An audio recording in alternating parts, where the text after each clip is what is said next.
Hello, everybody. Wolfang here. Today is Saturday, January the 6th. And we all know what happened 3 years ago, January the 6th, Capitol Hill. But anyway, I've got a couple articles I want to share today. And one of them has to do with today, January the 6th.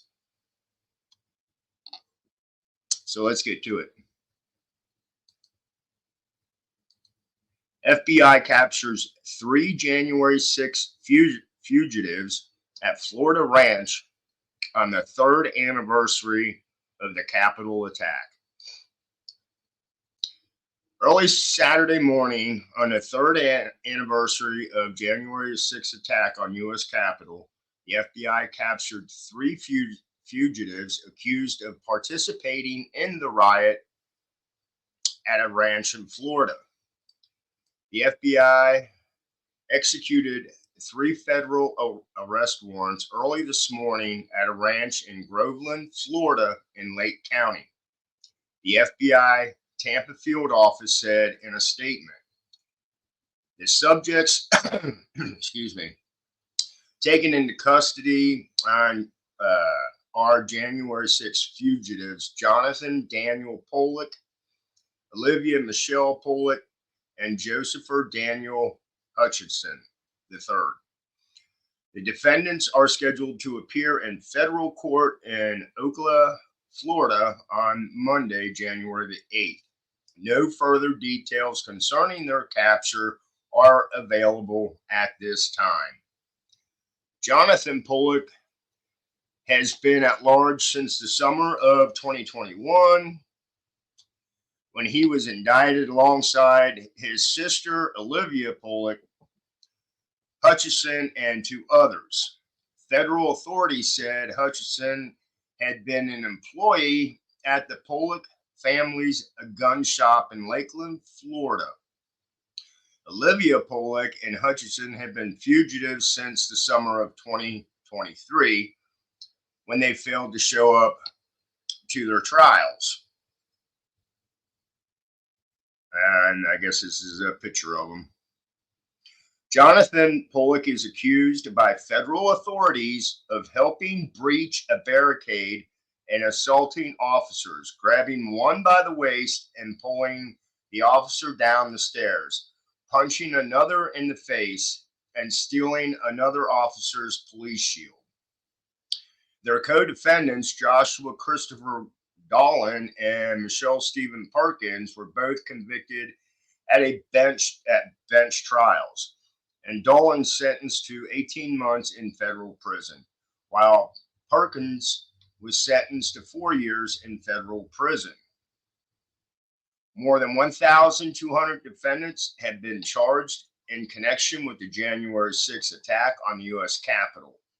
Hundreds of additional rioters have been identified but not yet arrested. And Matthew Graves, the top federal prosecutor in Washington, said this week that scores of new cases are on their way. It says this article was originally published on NBCnews.com. So there you go. They are still trying to find as many people as they can. See if I can close this out without losing my other article. My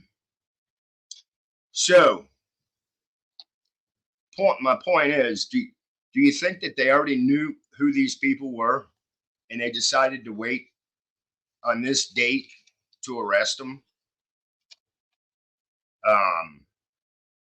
It's all bullshit. It's all bullshit.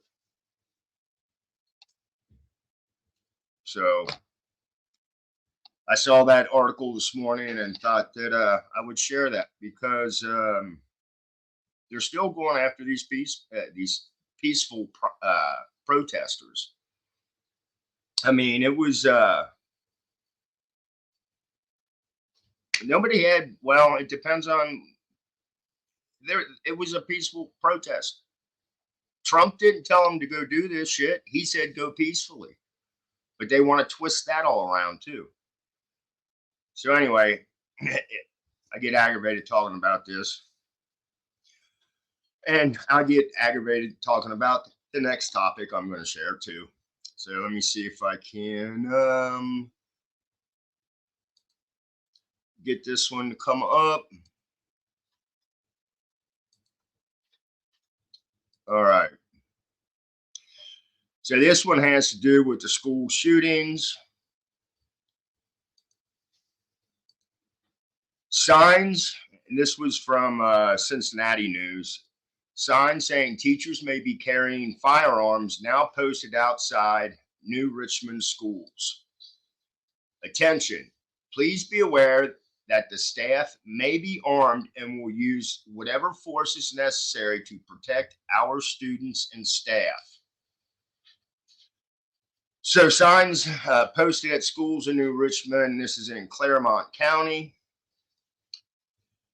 In this day and age, you never know, Kelly Anderson said.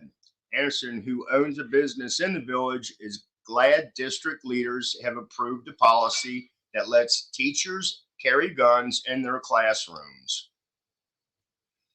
I grew up in the 80s and high school, and we didn't have this, he said. Who's to blame? Nobody knows. What Anderson didn't experience in class is the seemingly endless cycle of mass shootings plaguing today's generation. Excuse me. Yeah, that's a whole thing. It's not just a conversation happening here, it's nationwide. I mean, Sandy Hook, and you go to Columbine, Sandy Hook, the incident down in Florida, then Uvalde, said New Richmond Exempted Village School District Superintendent Tracy Miller. With those haunting memories in mind, New Richmond's school board spent a year and a half deciding whether or not to let staff members carry firearms on campus, so long as they undergo state training requirements. It could be any staff member here, Miller said. It could be a bus driver, custodian, teacher, secretary, whoever feels that they would like to take this whoever feels that they would like to take this off. Okay, on, I think they meant. The not so suitable signs featuring the word attention in all caps went up during winter break. We didn't want this to be a surprise to anybody, Miller said. We did a survey way back over a year ago. Our community was very much in favor of it. It was on the back end of the Uvalde, so there was some recency bias there.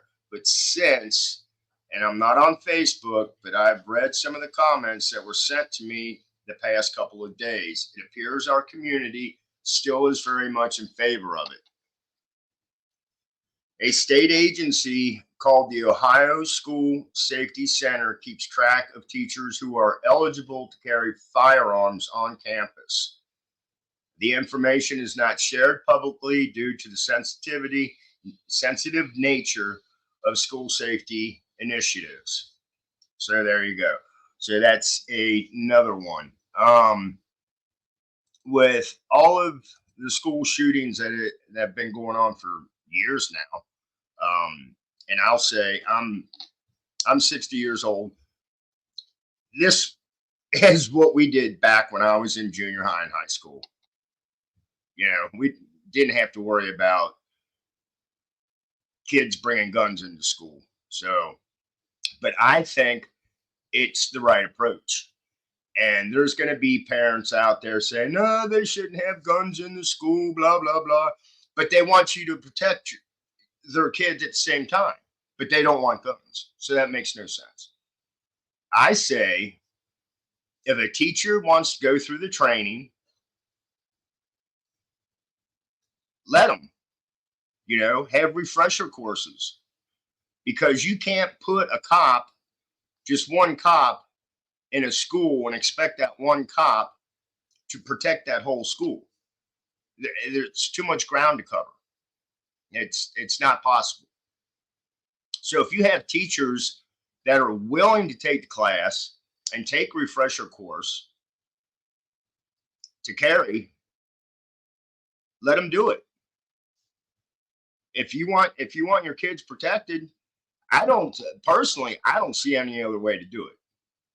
And maybe this sign will be a good deterrent, because your shooters always go to a place where they'll see a sign that says no guns allowed, so they know that they're not going to get any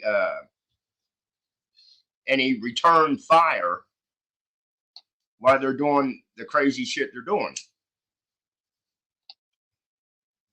So, my opinion, I think that teachers should be allowed. Teachers that want to carry, let them carry.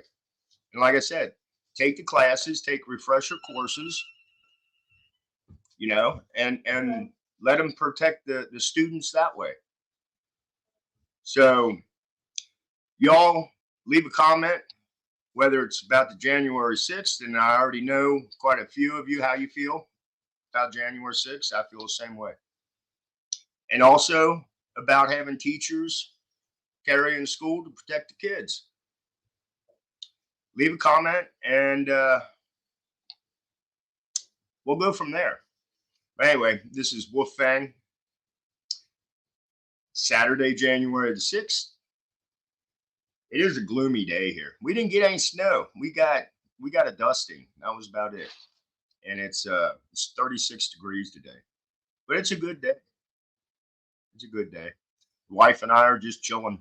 So blessed be, stay safe, and have a great weekend. I'll chat with you all later. Bye.